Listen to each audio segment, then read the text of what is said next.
بسم الله الرحمن الرحيم ورمرتيات قلها وضتشي قرنك الصوماليات دورشوينك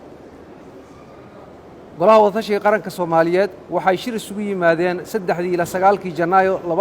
لباتنك مقالة مقدشو شركة سو يجددي سو هايد إن لقود ما يسترو قضبدي يهبراعيدي لقو قاري شركي أفر لباتنكي أغسطس لبادكن كوي لباتنكي وعنا شركو دوميني رئيس الوزراء حكومة جمهورية الفدرال الصومالية مدن جنرال محمد حسين روبلي iyadoo ay ka soo qayb galeen madaxweynaha dawlad goboleedka Puntland mudane Saciid Cabdullaahi Dani madaxweynaha dawladda Koonfur Galbeed mudane Cabdicasiis Xasan Maxamed madaxweynaha dawlad goboleedka Jubbaland mudane Axmed Maxamed Islaam madaxweynaha dawlad goboleedka Galmudug mudane Axmed Cabdi Kaariye madaxweynaha dawlad goboleedka Hirshabeelle mudane Cali Cabdullaahi Xuseen iyo gudoomiyaha gobolka Banaadir ahna duqa magaalada Muqdisho mudane Cumar Maxamed Maxamuud golaha wada tashiga qaranka waxa kale oo ay kulamo wada tashi ah martiqaadeen xubno matalaya midowga musharaxiinta bulshada rayidka iyo haweenka iyo beesha caalamka shirka golaha wada tashiga qaranka ayaa looga hadlay hagaajinta hufnaanta doorashada dhamaystirka doorashada golaha shacabka waqtiyeynta dhamaystirka doorashada golaha shacabka xaqiijinta amniga doorashada iyo warbixinta xaaladda guud ee siyaasadda amniga iyo abaaraha si waafaqsan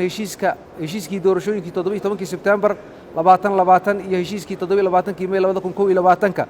iyo habraacyadii doorashooyinka ee 1 Oktoobar 2020 iyo 24 August 2021 golaha wada tashiga qaranka iyagoo tixgelinaya talooyinka iyo cabashooyinkii soo gaaray waxay go'aamiyeen ama gudoomiyeen qodobada soo socda ka hor inta aan la qaban doorashada kursi kasta ee golaha shacabka waa in la cadeeyo la diiwaan geliyo lana shaaciyo magacyada xubnaha guddiga soo xulista ergada ee ka kooban duubabka iyo caaqilada rasmiga ah ee bulshada rayidka ee beelaha ama jufooyinka kursiga wadaaga guddiga doorashooyinka ee heer dawladaha xubnaha ka ah dawladda federaalka Soomaaliya ee siid waxa ay la wadaagayaan guddiga doorashooyinka ee heer federaal guddiga xalinta khilaafaadka ee ku sugan doorashada magacyada xubnaha guddiga soo xulista ergada guddiyada hirgelinta doorashooyinka ee heer federaal iyo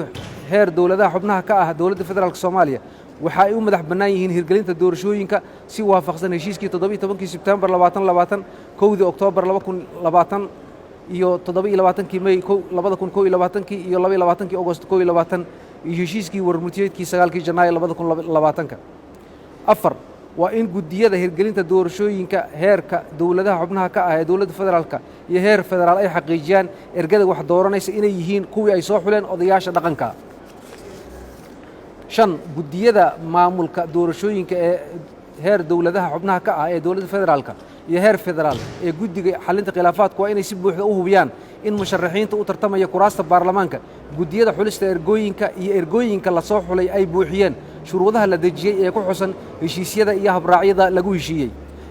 soo xulista ergada waxaa si buuxda ugu madax bannaan duubabka caaqilada iyo bulshada rayidka ah ee beesha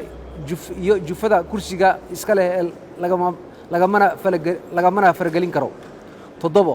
ka hor inta aan la gelin doorashada kursi kasta waa in la tababaraa guddiyada xulista doorashada iyo ergooyinka doorashada si ay howlahooda ugu fuliyaan si waafaqsan shuruudihii abraacyadii doorashooyinka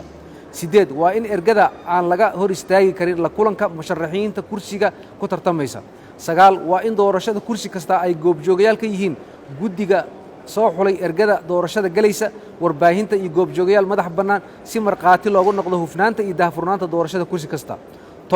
golaha wada tashiga qaranka Soomaaliyeed waxa uu adkaynayaa dhammaan guddiyada maamulka doorashooyinka iyo guddiyada xalinta khilaafaadka inay si buuxda ugu dhaqmaan heshiisyada iyo habraacyadii hagaya doorashooyinka cid kasta oo isku dayda inay baalmartana waa in lagula xisaabtamaa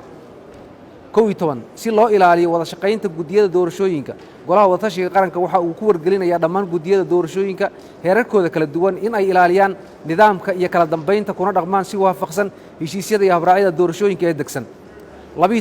golaha wada tashiga qaranka Soomaaliyeed waxa uu adkaynayaa guddiyada maamulka doorashooyinka inay ilaaliyaan qoondada haweenka ee doorashada golaha shacabka ee deegaan doorashooyinka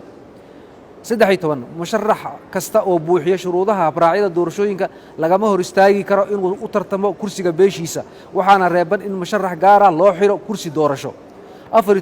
waa in musharaxiinta oo dhammi ay fursad siman u helaan la kulanka iyo ka dhex ololeynta ergada kursiga ergada dooranaysa xubnaha golaha shacabka waxaa laga dhaafay bixinta qarashka khidmadda waraaqaha dambi la'aanta iyo wixii kale ee khidmo ahaa